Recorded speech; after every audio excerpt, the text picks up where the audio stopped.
Bonjour, je m'appelle Oumi Sen et je suis la secrétaire générale du Centre culturel russe Kalinka ici au Sénégal. Alors, Madame Sen, avoir un festival axé sur les cultures asiatiques à Dakar, et quel est le rôle du centre culturel russe dans cette initiative? En fait, la raison principale, c'était que notre centre se dévoue à montrer la grandeur de la Russie, l'espace, l'étendue de la Russie et le fait que la Russie est composée de plus de 150 différents groupes ethniques, différentes religions, etc.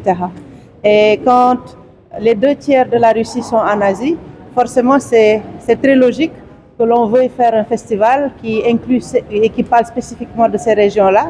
Mais pourquoi parler que d'eux? Autant parler de toute l'Asie, qui est en fait un continent très grand que l'on connaît peu ou pas. Et c'est une opportunité comme une autre, juste de permettre cet échange, de permettre cette conversation. Et c'est pour ça que quand 3 ans de cela, on a pensé à faire ce festival. Au début, les gens ne comprenaient pas, mais je crois que petit à petit, vu le nombre d'ambassades qui sont présentes ici, vu l'effort que les ambassades asiatiques commencent à faire pour participer à notre festival, que ça commence à porter ses fruits. Et ça, c'est très important pour nous. Nous sommes très heureux parce que, vous savez, il n'y a rien de pire que de voir notre jeunesse dépérir et de s'inquiéter en disant qu'il n'y a pas d'avenir. Le fait de pouvoir, par le biais d'un film, ouvrir un autre espace, donner une idée de ce qui se passe ailleurs, très loin de chez nous, je trouve que c'est quelque chose qui doit être motivant, que l'on doit vraiment pousser, et peut-être ça donnera à notre jeunesse une autre orientation sur laquelle ils pourront s'appuyer pour se développer. Alors, aujourd'hui, votre centre culturel a pour objectif de rendre accessibles les cultures asiatiques. Et vous le faites à travers les centres culturels qui sont au Sénégal, notamment Douta-Seck et les Senghor. Est-ce que vous pouvez revenir un peu sur le thème de votre partenariat? Tout à fait. Tout à fait. La première édition, nous l'avons fait dans les cinémas. Et les cinémas, ce sont des entités privées qui ne peuvent pas comprendre. Pour eux, c'est pas important qu'il y ait du monde, c'est important qu'il y ait du monde qui paye. Et ils sont très difficiles. C'était très difficile la dernière fois de pouvoir obtenir même des billets à 500 francs, ce qu'on avait fait. Et pour nous, l'objectif, c'était de l'ouvrir au maximum de monde. Donc, sachant cette difficulté-là, nous avons essayé de regarder comment nous allons développer, comment nous allons trouver des alternatives. Et comme nous avons commencé à travailler avec Blaise Senghor et on s'est rendu compte que dans leurs espaces, il y a la possibilité de projeter des films aussi, nous nous sommes approchés de Douta-Seck et nous avons eu un répondant tout aussi positif. Il était normal que pour cette deuxième édition, nous pensions à essayer ce volet-là. L'avantage des festivals, quand vous les commencez, les premières éditions, vous avez la possibilité de toucher à tout, de tester et d'essayer de voir ce qui est mieux.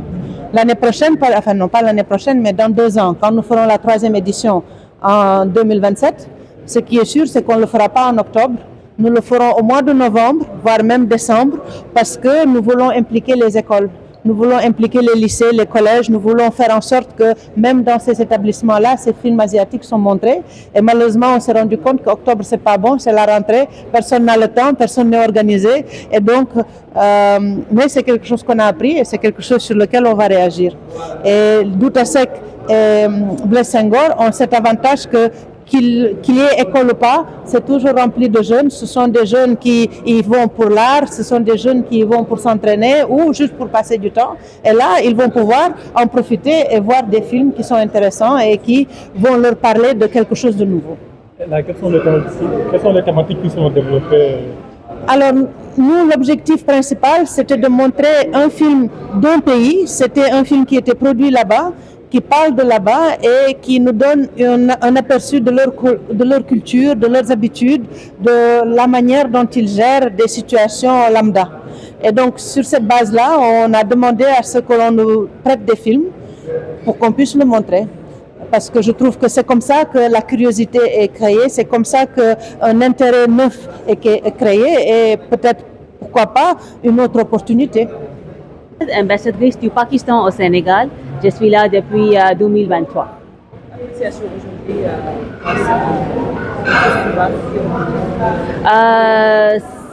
C'est une très grande opportunité pour connecter les pays asiatiques avec les audiences au Sénégal, avec le lien des cultures. Donc, j'ai apprécié beaucoup cette opportunité pour présenter mon pays aussi avec les 2 films pakistanais dans ce festival. Et quel est l'enjeu diplomatique de ce festival selon vous? Pardon? Quel est l'enjeu diplomatique de ce festival selon vous? La diplomatie, ce n'est pas seulement avec les politiques. La diplomatie, c'est économique, avec les peuples, avec les cultures aussi. Et ça, c'est très, très important. Dans notre monde, quand nous sommes connectés avec les réseaux sociaux, c'est très, très important pour présenter notre pays avec les cultures. Donc, je pense que ça sera une très bonne opportunité pour faire ça. Quel est le film qui vous représente? Le film. Ok, il y a 2 films pakistanais qui vont présenter dans ce festival, Nayab et Motorcycle Girl. Je suis très ravie de dire que les 2 films représentent les femmes pakistanaises.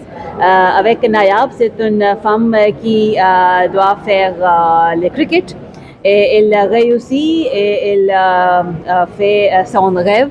Et le 2e, c'est Motorcycle Girl qui fait un tour du pays Pakistan sur son motorcycle. Donc, ça sera une bonne opportunité pour regarder le paysage, les cultures, l'espoir et les sociétés et le peuple pakistanais. Merci. De la République populaire de Chine, Monsieur, Son Excellence Monsieur Li. Comment est-ce qu'il trouve cette initiative et quel est selon lui l'enjeu diplomatique? Okay. The first question is, how do you see this initiative, this festival, as in diplomatic terms and also in the exchange terms? What are your feelings about this kind of event? Actually, I think diplomats are doing the same thing as cultural workers. Je pense que ça entre tout à fait dans le cadre de la diplomatie, puisque le travail du diplomate, c'est justement de permettre des échanges culturels, de permettre de construire des ponts. Donc ça entre totalement dans ce que je dois faire dans mes prérogatives. And the essence, the spirit of diplomacy is the same as a culture, because both diplomacy and culture, they tend to reach out to someone, something you don't know very much. However, it's established a bridge that the 2 peoples, 2 continents can be connected. Donc, la culture comme la diplomatie ont ça en commun que ça permet d'aller vers quelque chose de neuf, de mettre quelque chose sur la table et d'établir une relation, une correspondance, bâtir un pont. Et donc, que ce soit du côté culture comme du côté de la diplomatie, c'est vraiment un travail collaboratif qui est en jeu. And it's because of the understanding of Senegalese culture that we have deepened our cooperation with Senegal in various fields. Et c'est grâce à la connaissance, au développement de la connaissance culturelle du Sénégal que nous avons pu nous investir encore plus ici au Sénégal. Out of this understanding of the culture of Senegal, we have more respect to each other.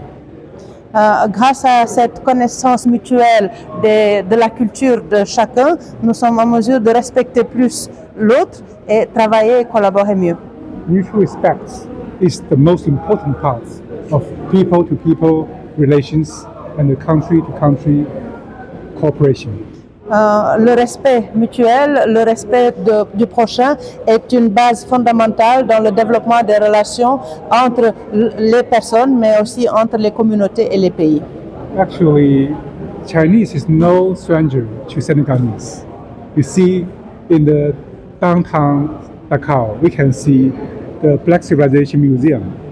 It's built by Chinese construction company with Chinese funding. Et pour la Chine, le Sénégal, c'est un partenaire de longue date qu'on connaît bien, puisque même le musée de civilisation noire est un musée qui a été construit par des constructeurs et un investissement chinois. And you can also see highways, bridges built by Chinese companies, which are literally the bridge between China and Senegal.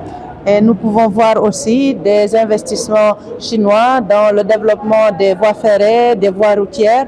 Et ça, c'est littéralement des ponts de collaboration qui sont mis en place. I recently visited a village where there is a well digging project. People are enjoying the water out of the well, which is dug by the Chinese company. Et tout récemment, j'étais dans un village sénégalais où on vient juste de finir la construction d'un forage et cela a permis à la communauté à avoir accès à l'eau. Et donc, c'est vraiment un échange profond qui est en train de se faire actuellement.